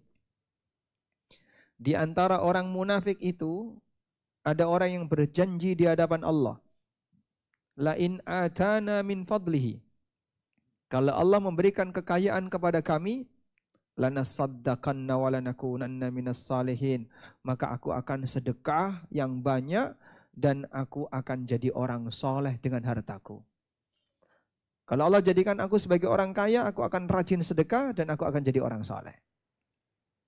Allah wujudkan keinginan itu. Falamma atahum min fadlihi, ketika Allah berikan kekayaan kepadanya, bakhilu bihi, tiba-tiba mereka berubah jadi bakhil. Sayang untuk mengeluarkan hartanya. Wa tawallaw wa hum mu'ridun, mereka berpaling dan melupakan janjinya. Sehingga yang dulu pernah berjanji kalau punya kekayaan, mau umroh, mau haji, mau mengumrohkan temannya, mau menghajikan temannya, mau sedekah ini itu dan seterusnya, begitu dikasih apa? Zong. Dia tidak melakukannya. Coba lihat bagaimana hukuman yang diberikan oleh Allah. Fa'aqabahum nifaqan fi qulubihim ila yaumi yalqauna. Lalu Allah hukum mereka dengan Allah jadikan orang munafik tertanam dalam hatinya sampai kiamat. Bima akhlafullaha ma wa'aduhu wa bima kanu yakdzibun. Disebabkan karena mereka menyalahi janjinya di hadapan Allah dan karena dia berdusta dengan janjinya. Dia menyalahi janjinya. Makanya saya pengen kaya, berdoa biar punya banyak harta dan seterusnya. Nanti kalau saya punya banyak harta, saya akan ini, saya akan ini. Hati-hati ya. Yang sudah berani ngomong kayak gini. Kalau kemudian diwujudkan oleh Allah sebagaimana yang pernah dia ucapkan, jika saya kaya, saya akan ini. Kalau saya punya harta, saya akan ini. Ternyata tidak dia wujudkan. Bisa jadi munafik sampai mati. Waliyadzubillah.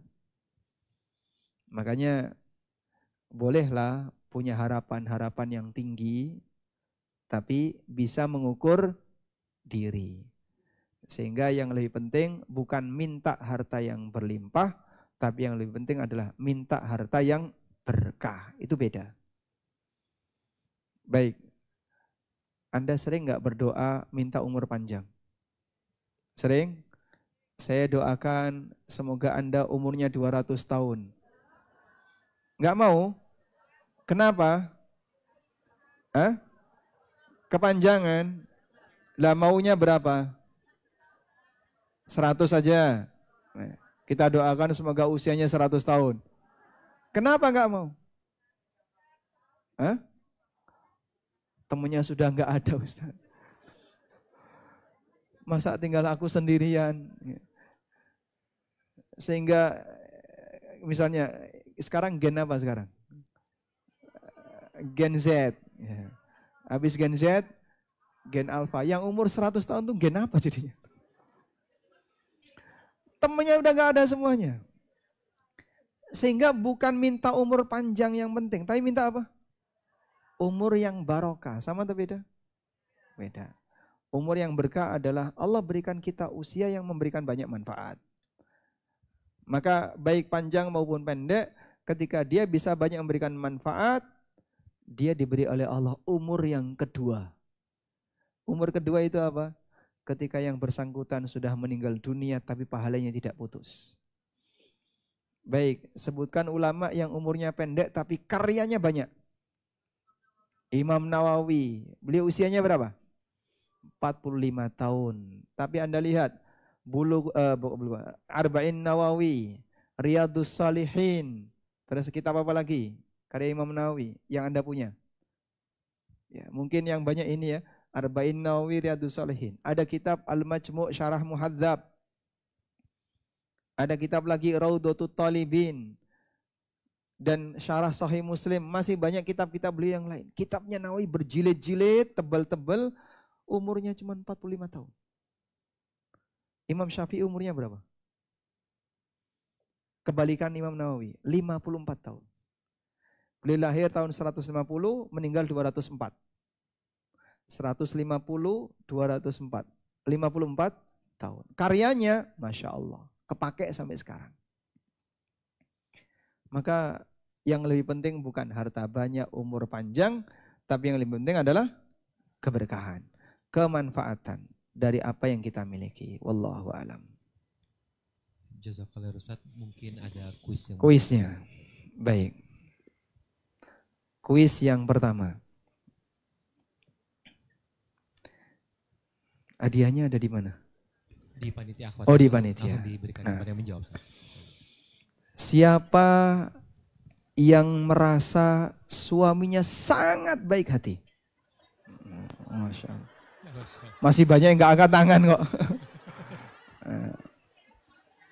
Baik, karena banyak yang angkat tangan. Yang mana nih semuanya angkat tangan, Ustadz? Nah, karena banyak yang angkat tangan, saya tambahkan pertanyaan.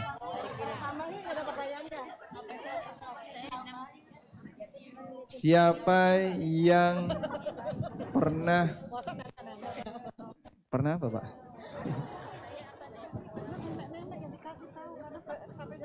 Diberikan hadiah suaminya yang sangat bernilai. Siapa? Ayo. Ya, Pak, Ibu pilih aja salah satu. Nah, boleh. Nah. Ya, ayo. Baik. Pertanyaannya hadiahnya apa? Saya pernah ketika suami saya tuh mendapatkan bonus ya. Jadi saya nangis-nangis minta umroh, tapi beliau menyuruh kami mendaftar haji. Kata beliau, daftar haji aja dan nurut, kata dia gitu. Jadi alhamdulillah. Sudah daftar haji? Sudah umroh, sudah umroh dan sudah haji. Alhamdulillah. Mudah-mudahan nanti yang lain juga bisa menyusul ya. Cukup Bapak? Nah, selanjutnya. Pertanyaan berikutnya. Bismillah. Assalamualaikum Ustaz. Waalaikumsalam warahmatullahi. Bolehkah seorang istri yang mempunyai harta sendiri melakukan haji dan umroh sendiri? Dikarenakan suami merupakan seorang duda sebelum menikah dengan si istri dan suami mempunyai tanggung jawab 6 orang anak dengan gaji pas-pasan. sehingga menurut jumlah harta merupakan kategori tidak mampu haji dan umroh. Syukron jazakallahu khairan Ustaz. Barakallahu fiik. Barakallahu fiik. Bolehkah seorang wanita punya harta sendiri, haji sendiri, umroh sendiri, tinggal sendiri gitu? Enggak, tinggal Oh, enggak. Tinggal. Sementara suaminya yang seorang duda punya beban 6 anak, apakah bisa menafkahi istrinya? Enggak ada keterangan. Tidak ada keterangan. Tapi pas-pasan aja Pak. Baik, ada seorang wanita sahabiat yang beliau lebih kaya daripada suaminya, sampai ketika wanita ini mau bayar zakat, dia serahkan zakatnya ke suaminya. Siapa nama wanita itu? Ya, siapa? Silakan. Zainab. Suaminya namanya siapa? Suaminya namanya? Lupa. Baik. Silakan. Ibnu Mas'ud. Alhamdulillah. Sudah terjawab ya. Enggak ada hadiahnya. Baik. Wanita itu namanya Zainab. Suaminya namanya Abdullah bin Mas'ud. Zainab saat mau menyerahkan zakatnya sama Ibnu Mas'ud, kamu serahkan saja ke saya. Karena aku ini orang miskin. Tapi Zainab tidak merasa tenang kalau menyerahkan zakat ke suaminya. Minta saran kepada Nabi SAW. Setelah konsultasi dengan Nabi SAW, Nabi SAW membenarkan Ibnu Mas'ud. Maka zakat itu diserahkan ke Ibnu Mas'ud. Seorang wanita berzakat untuk suami. Maka kalau Anda mengalami fenomena seperti itu, Anda tidak perlu merasa lebih hebat daripada suami. Karena Ibnu Mas'ud juga mengalami yang sama. Baik. Selanjutnya gimana? Tentu saja ketika Anda mau berangkat safar, apalagi haji dan umroh, Anda harus perhatikan masalah syarat mahram. Memang betul, sebagian ulama membolehkan haji atau umroh pertama, khusus pertama ya, tanpa mahram. Tapi untuk yang kali kesekian, kedua dan seterusnya harus ditemani mahram. Kenapa yang pertama boleh tanpa mahram? Sebab itu haji dan umroh wajib. Menjalankan rukun Islam. Haji Islam atau umroh Islam. Kalau umroh bukan rukun Islam, tapi dia statusnya umroh wajib, umroh pertama.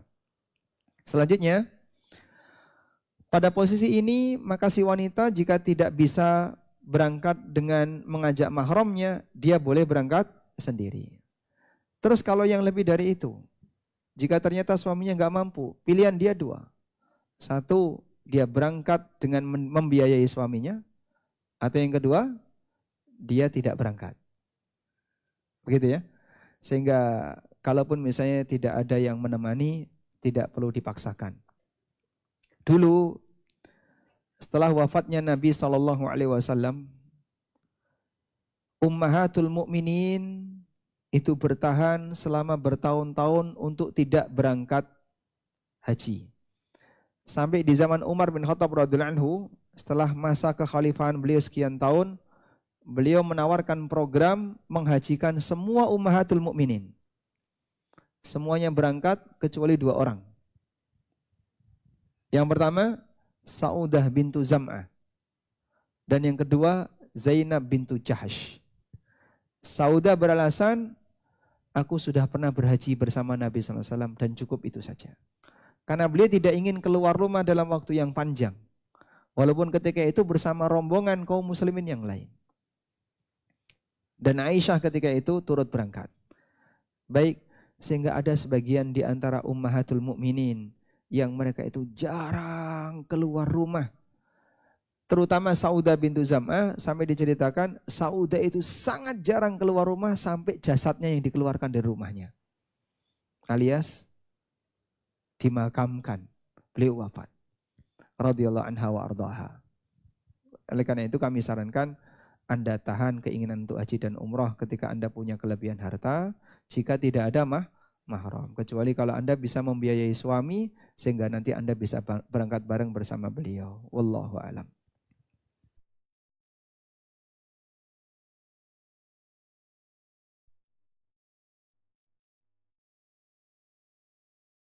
dan sekarang saya 1.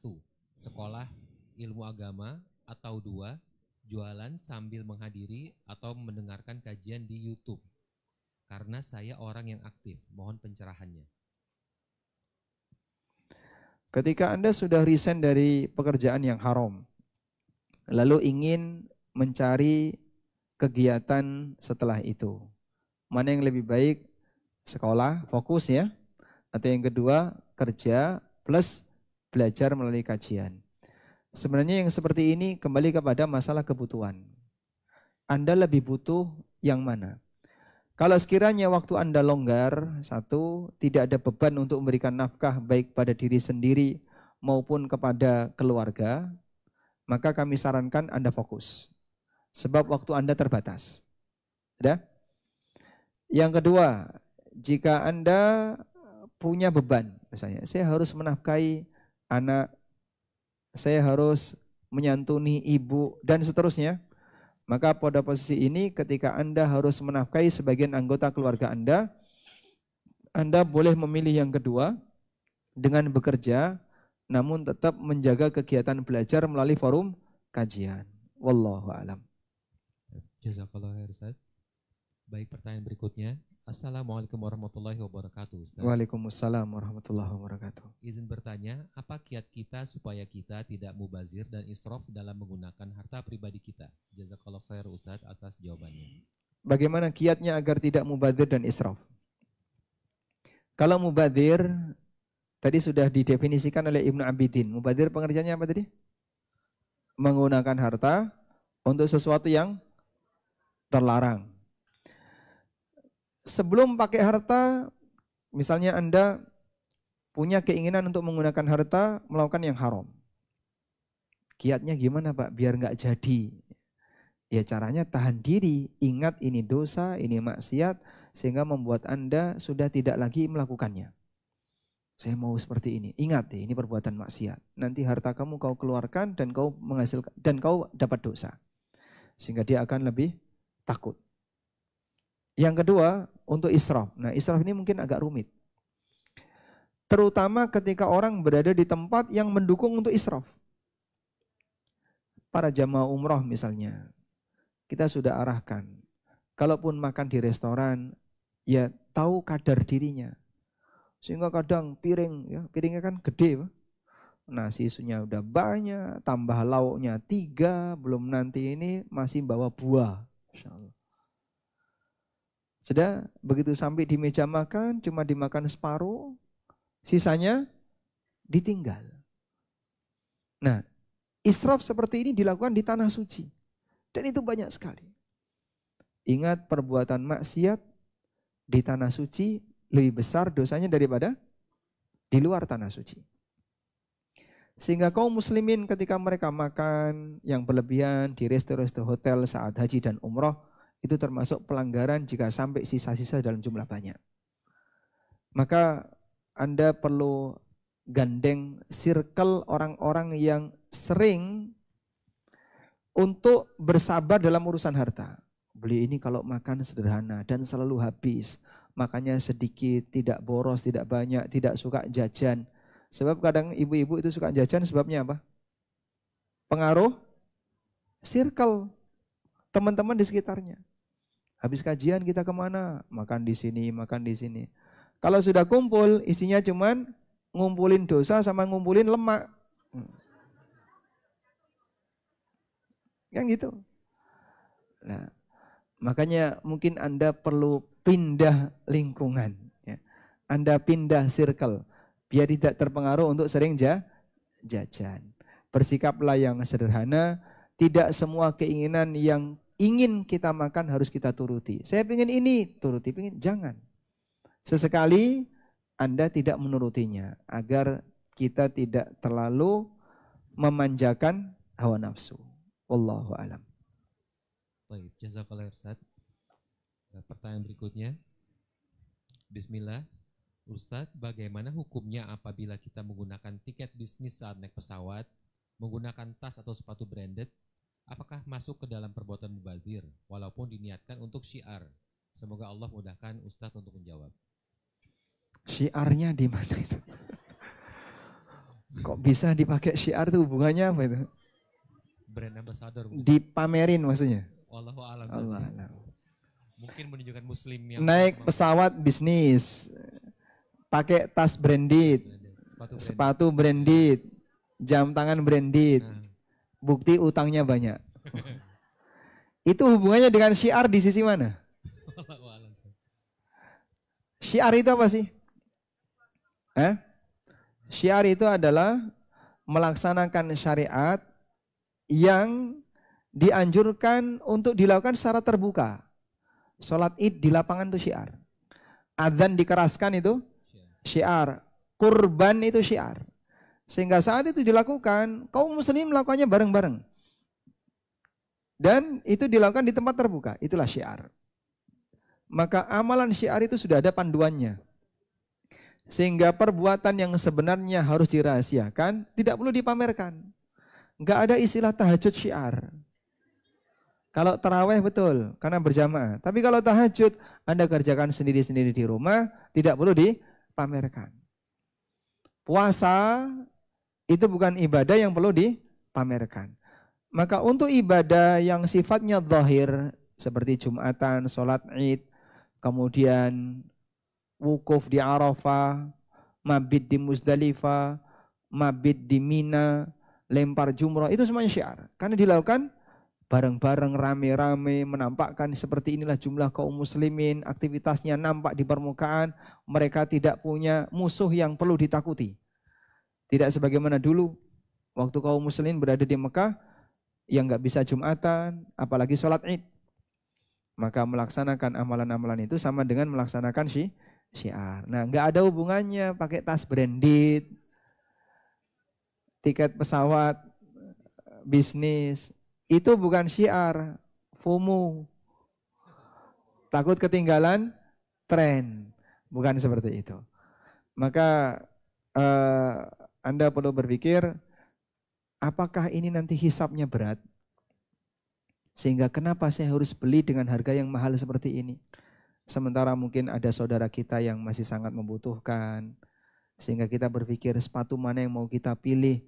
Tetangga kita bingung mau pakai sepatu nggak punya. Yang ini bingung milih sepatu, yang ini bingung nggak punya sepatu. Wallahu a'lam. Jazakallah Ustaz. Pertanyaan berikutnya, Assalamualaikum Ustaz. Waalaikumsalam Apa warahmatullahi. hukumnya menyimpan perabotan pecah belah hanya untuk dipakai kalau ada acara tertentu saja, bukan untuk dipakai sehari-hari? Dipakai pas apa? Acara tertentu saja. Rapat RT ya. Wallahualam, mungkin Masya Allah. undangan mungkin satu. Nah, iya ini memang termasuk fenomena yang banyak terjadi di masyarakat kita. Jadi banyak orang yang ngumpulin perabotan itu dalam jumlah berlusin-lusin ya. Piring yang Anda pakai sehari-hari berapa? Paling cuma 5, kotor, cuci, pakai lagi, kotor, cuci, pakai lagi gitu ya. Dengan yang ditumpuk banyak mana? Yang ditumpuk. Yang ditumpuk itu dipakai apa? Pajangan, acara, setahun sekali, atau 5 tahun sekali. Masya Allah. Baik. Kalau memang itu dibutuhkan, silahkan. Sehingga Anda memiliki, biar nanti tidak pinjem, dan saya butuh seperti ini, silahkan. Tapi kalau sekiranya Anda tidak butuh, dan itu hanya akan jadi sarang. Sarangnya apa? Sarang kecoa, sarang tikus, dan seterusnya. Mungkin akan lebih baik jika Anda wakafkan untuk masjid, atau Anda wakafkan untuk pondok, agar bisa lebih bermanfaat. Wallahu a'lam. Jazakallah Ustaz. Pertanyaan berikutnya. Ya. Assalamualaikum warahmatullahi wabarakatuh. Waalaikumsalam warahmatullahi wabarakatuh. Semoga Allah merahmati Ustadz, tim daurah dan para penuntut ilmu yang ada di sini. Amin. Walakum bimithlin. Izin bertanya Ustadz, bagaimana membedakan antara cinta dunia dengan ingin hidup nyaman? Jazakallah khair ya Ustadz. Bagaimana membedakan antara cinta dunia dengan ingin hidup nyaman? Semua orang ingin hidup nyaman. Namun tidak semua orang punya rasa cinta kepada dunia. Gambaran yang diberikan oleh Syekhul Islam seperti ini. Baik. Saya mohon maaf, menyampaikan sebuah ilustrasi, tapi ini pernah disampaikan oleh Syekhul Islam. Orang yang ingin hidup nyaman, apakah harus cinta dunia? Jawaban beliau tidak harus. Karena kenyamanan itu berkaitan dengan terpenuhinya kebutuhan. Sedangkan rasa cinta itu berkaitan dengan ketergantungan batin. Ada orang yang dia butuh sesuatu, tapi tidak ada ketergantungan batin kepadanya. Kok bisa, Pak? Beliau kasih contoh toilet.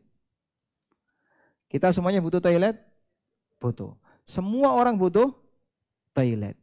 Tapi apakah kita mencintai toilet? Hah?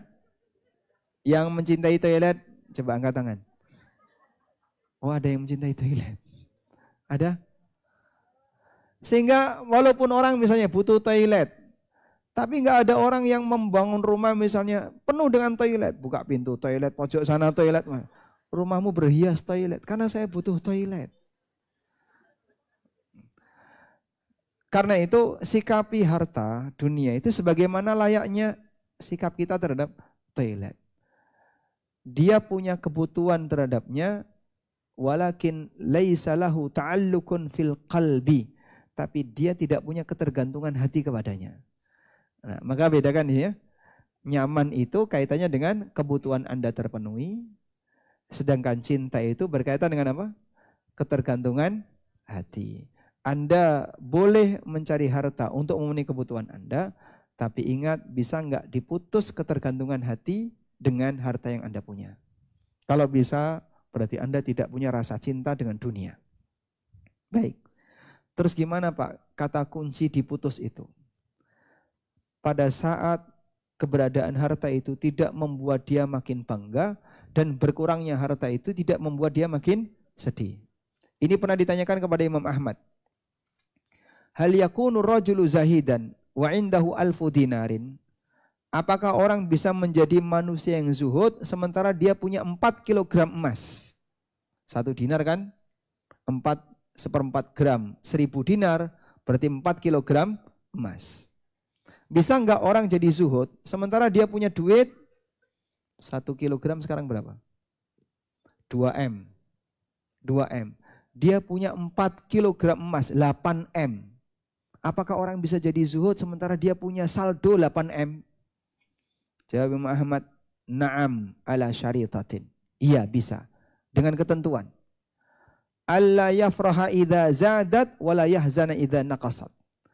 Dia tidak semakin bahagia ketika hartanya bertambah dan tidak sedih ketika hartanya berkurang. Anda bisa jadi zuhud dan tidak mencintai mobil yang Anda punya saat mobil itu mau penyok, mau baret, santai saja. Anda tidak terlalu berpikir dengan itu.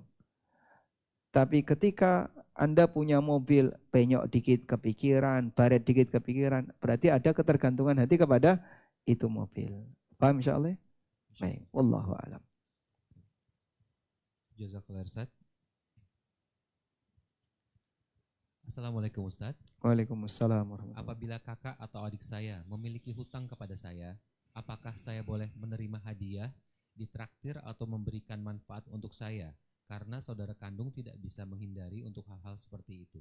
Nah, apabila hadiah karena faktor saudara, walaupun ada transaksi utang piutang yang terjadi di antara mereka, itu adalah hadiah yang sudah biasa dilakukan dan tidak melebihi dari hadiah yang biasanya diberikan, insya Allah tidak masalah. Saya ulang ya, kasusnya seperti tadi, kakak punya utang dari adik, terus kakak ngasih hadiah ke adik, mungkin saat lebaran atau ketika adik bertamu di rumah kakak, kemudian ditraktir dan seterusnya. Kalau ini sudah menjadi kebiasaan sebelumnya, sebelum ada transaksi utang, maka hadiah semacam ini boleh diterima. Atau pas lebaran dikasih hadiah boleh. Tapi tidak ada kenaikan, tidak ada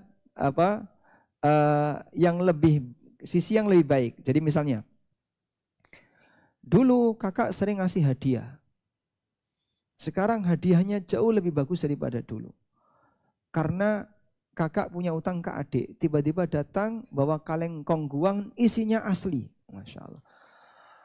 Sebelumnya kaleng kongguan isinya rengginang. No, berarti ada perubahan. Ketika ada perubahan disebabkan karena utang, hukumnya apa? Tidak boleh. Wallahu a'lam. Jazakallah Ustaz. Baik, berikutnya Ustaz. Assalamualaikum. Waalaikumsalam. Semoga Allah selalu menjaga Ustadz. Amin. Walakum Afwan, Pak mithlin. Ustadz, saya bekerja di sebuah maskapai internasional. Setiap saya bertugas, saya membawa mata uang negara tersebut untuk ditukarkan dalam bentuk rupiah di Indonesia. Lalu saya tukarkan lagi ke dalam mata uang asing tersebut. Dan saya mendapatkan keuntungan, dalam tanda kutip, dari selisih pertukaran tersebut. Ini dilakukan setiap saya kerja, dalam kurung pramugari. Bagaimana hukumnya? Apakah riba? Dan saya juga selalu membawa barang titipan, dalam kurung bahan makanan, snack, dan lain-lain. Dan saya mendapatkan fee dari hal tersebut. Intinya semua hal tersebut saya lakukan ketika saya sedang bertugas, walaupun di sela-sela waktu break. Jazakallah khairan. Baik. Yang pertama terkait kode etik beliau sebagai seorang karyawan. Kira-kira yang seperti ini diizinkan oleh lembaga tempat beliau kerja atau tidak? Kalau diizinkan, artinya tidak dipermasalahkan, atasan tahu, dan perusahaan juga tahu, tapi Anda diperbolehkan untuk melakukan itu, insya Allah tidak masalah. Misalnya, ya pokoknya sepanjang kamu tidak sampai menelantarkan tugasmu, kau bisa bertugas dengan baik, tidak apa-apa. Yang kedua, jika perusahaan tidak mengizinkan, maka Anda tidak boleh melakukannya, karena jadinya menyalahi aturan atau menyalahi kesepakatan. Selanjutnya berkaitan dengan masalah uang tadi. Boleh nggak kita bawa uang asing, kemudian kita tukarkan dengan uang di Indonesia, lalu kita tukar lagi ke uang asing, kita bawa ke sana sehingga Anda dapat selisih. Boleh dengan syarat tunai. Dengan syarat tunai. Sehingga misalnya Anda berada di Amerika, Anda bawa dolar, lalu di sini ditukarkan dengan rupiah. Dengan itu Anda bisa dapat selisih yang lebih banyak. Selama dilakukan secara tunai, yadan biyadin, hukumnya boleh. Wallahu a'lam. Baik.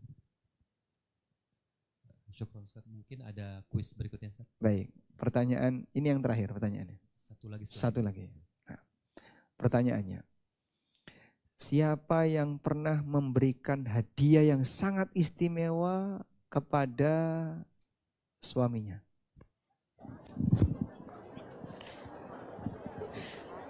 Angkat tangan. Ngasih hadiah apa? Yang sini udah yang kanan ya. Tadi yang belakang itu. Pojok, yang pojok. Boleh, sini Ya, hanya panitia yang menunjuk ya, bukan saya. Sini mendekat aja, mendekat. Sini. Bisa nggak?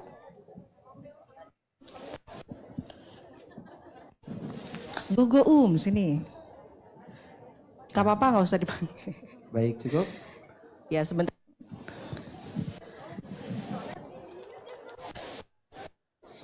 Ya. Oke. Ya, pernah memberikan hadiah apa sama suaminya?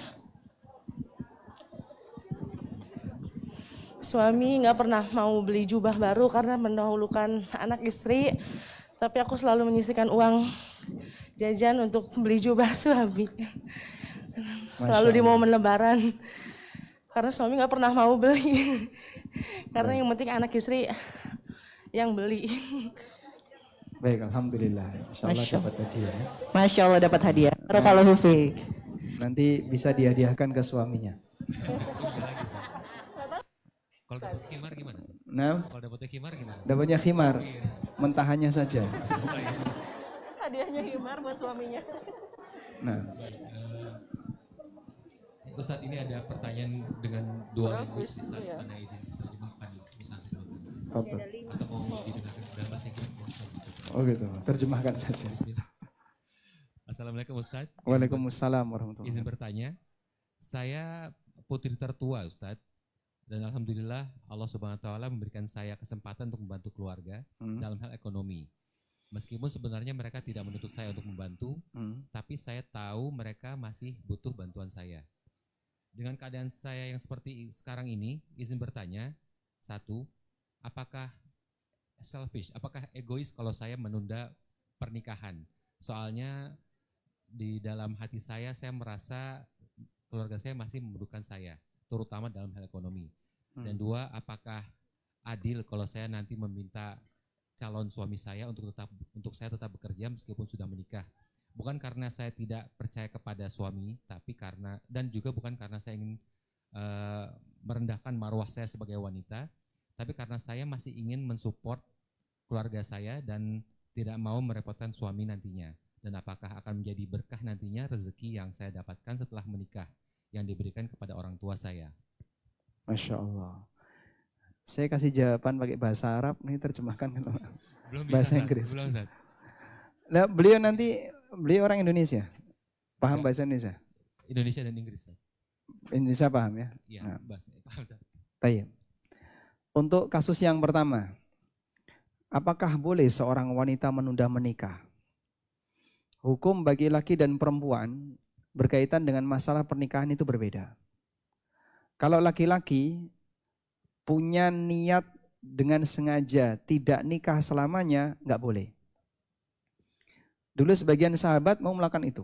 Seperti yang pernah dilakukan oleh Utsman bin Maz'un, tapi dilarang oleh Nabi SAW. Mau mengebiri diri dan tidak nikah selamanya. Dan sudah ada contoh orang yang gagal seperti ini, yaitu para pastor yang melakukan praktek rohbaniyah. Yang Allah ceritakan di surat Al-Hadid, wa rahbaniyatan ibtada'uha ma katabnaha 'alaihim illa ibtigha'a ridwanillah fama ra'auha haqqa ri'ayatiha. Dan praktek rahbaniyah yang itu adalah ibadah yang mereka buat-buat, tidak pernah Allah wajibkan. Ma katabnaha 'alaihim illa ibtigha'a ridwanillah, Allah tidak pernah wajibkan itu dan mereka berniat untuk mendapatkan pahala. Lalu kata Allah, fama ra'auha haqqa ri'ayatiha, ternyata mereka tidak bisa menjaganya dengan maksimal. Banyak bocornya. Kaum muslimin dilarang untuk melakukan yang sama, sehingga mereka tidak boleh secara sengaja tidak menikah hanya untuk kepentingan ibadah. Untuk laki-laki. Kalau perempuan boleh. Sehingga wanita boleh tidak menikah selamanya dengan niat fokus, entah fokus ibadah atau fokus kepada keluarga atau yang lainnya. Maka kalaupun Anda misalnya pengen berkhidmat untuk keluarga dengan cara bekerja sehingga bisa mencukupi kebutuhan rumah tangga, orang tua dan saudara-saudara, insya Allah Anda mudah-mudahan mendapatkan pahala berbakti kepada orang tua.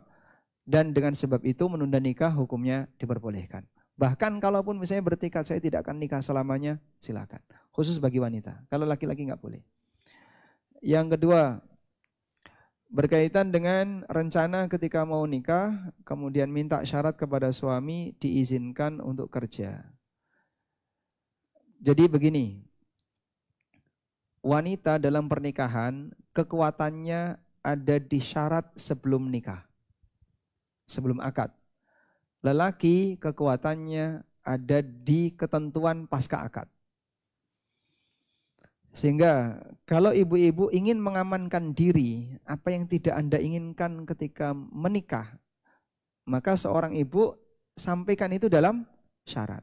Saya mau nikah dengan kamu dengan syarat 1, 2, 3, 4 sampai 100.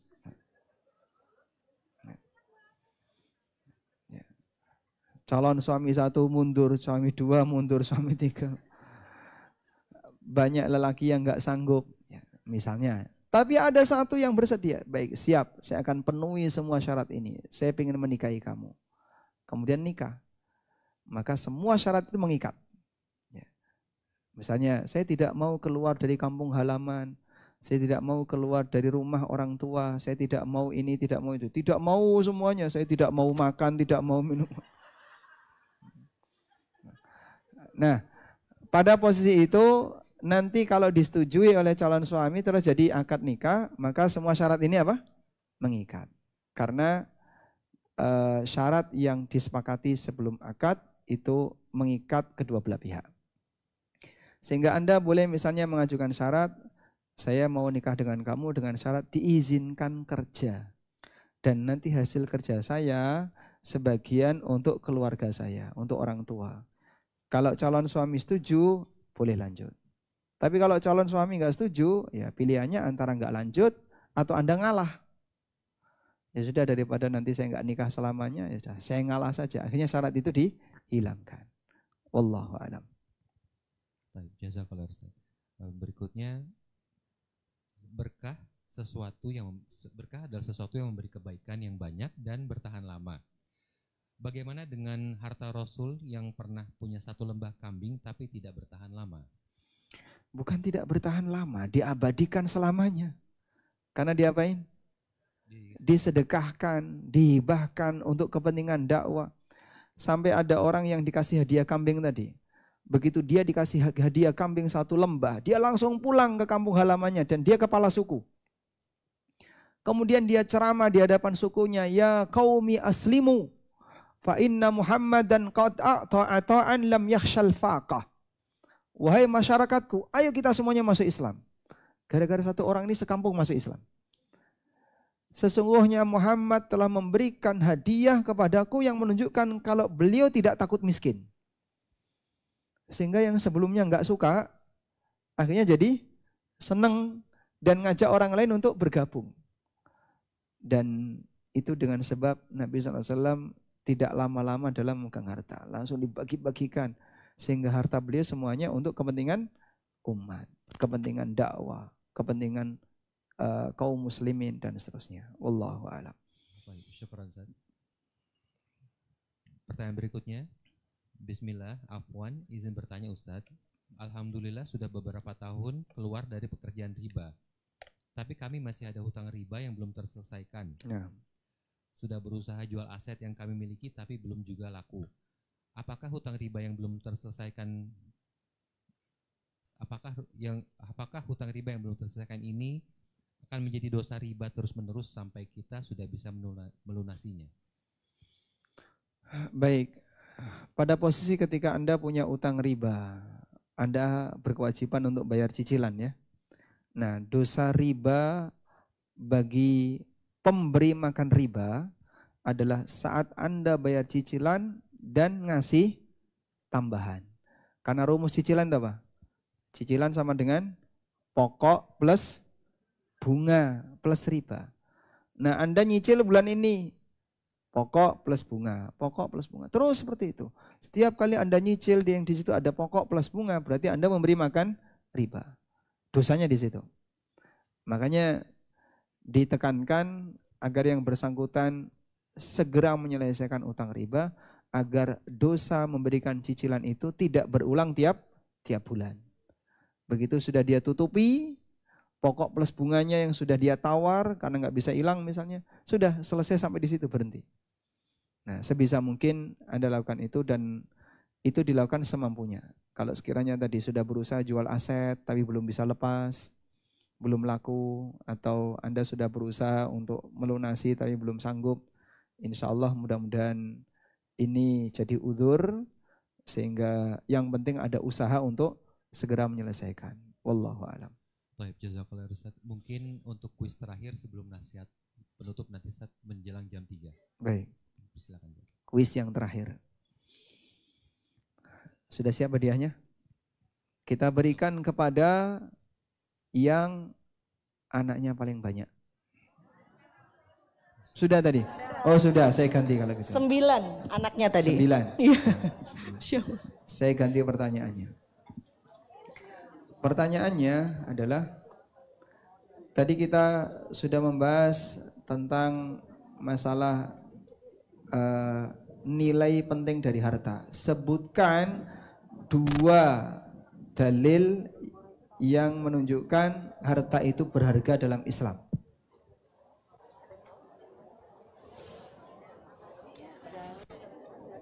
Yang belakang sini juga boleh ya kalau ada. Ada di sini Ustadz sebentar. Oh ada. Oke. Sebutkan 2 dalil yang menunjukkan harta itu berharga dalam Islam. Bismillahirrahmanirrahim. Surat An-Nur ayat 33 Ustadz. Gimana kalimatnya? berikanlah kepada mereka harta Allah yang telah Allah berikan kepada kalian. Wa atuhum mimma lillahi alladhi atakum. Kenapa itu menunjukkan harta itu berharga? Karena harta dari Allah. Disebut dengan malullah, harta Allah. Yang kedua,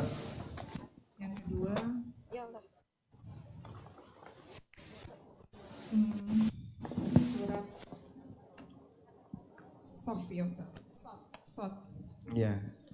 Kalimatnya gimana? Surat Sot belum betul.